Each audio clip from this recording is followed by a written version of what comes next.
Magandang araw kabayan. Miss mo na ba ang Pilipinas? Para sa'yo ang video na to. Welcome sa GTV, sa G Travel Vlogs. Puerto Galera, malapit lang sa Metro Manila. Sa kahabaan ng Taft Avenue, sa tapat ng Sogo, malapit sa LRT Buendia Station, matatagpuan ang terminal ng Ceres. 2 oras kalahati ang biyahe mula sa terminal patungo sa Batangas Pier. Sa tagal mo na sa abroad, siguro wala nang nagpapakilig sa'yo. Pero wag kang mag-alala dahil sa bus na ito may sariling CR sa oras na maihi ka sa kilig. 260 pesos ang pamasahe kasama na ang tax na madalas nakawin ng mga buaya. At bueno, habang tayo ay nasa biyahe, huwag mong kalimutan mag-like, subscribe at i-click mo yung notification bell para palagi kang updated sa mga video na ilalabas ko. At alam ko na sa tagal mo na sa abroad, alam kong nilulumot ka na. Hindi, joke lang. Alam ko na matagal nang wala naglalambing sa'yo. Kaya hayaan mong lambingin kita ngayon.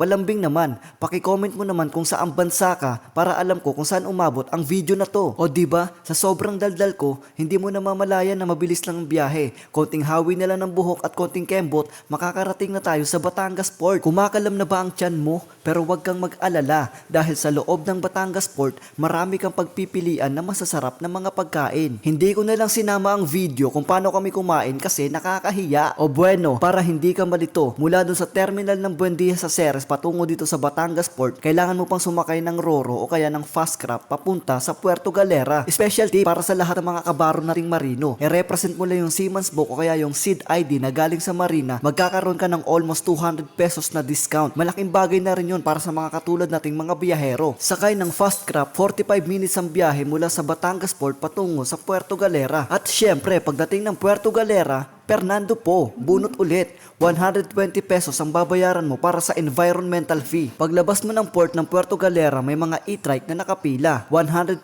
pesos ang babayaran mo. 10 minutes ang travel mula sa port papunta ron sa White Beach ng Puerto Galera. Pagdating ng Puerto Galera, pwede kang mag-walk-in o maghanap ng mga hotel na matutuluyan.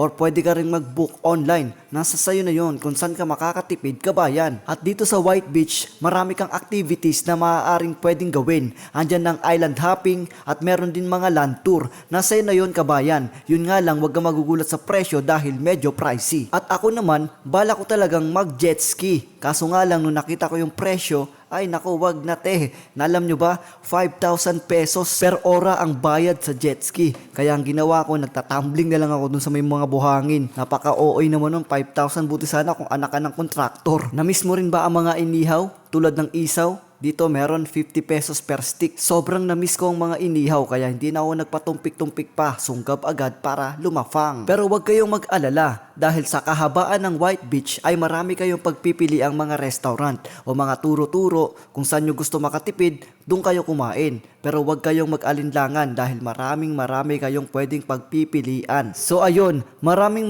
salamat po sa lahat ng mga nanood sa aking video. At kung masaya ka naman at napasaya kita, pakishare mo naman sa iba para naman mapanood ng iba nating mga kababayan all over the world. Maraming salamat po. Ito ang GTV. Kita kits muli sa aking next video. Sana nakasubscribe ka para palagi kang updated. Maraming salamat.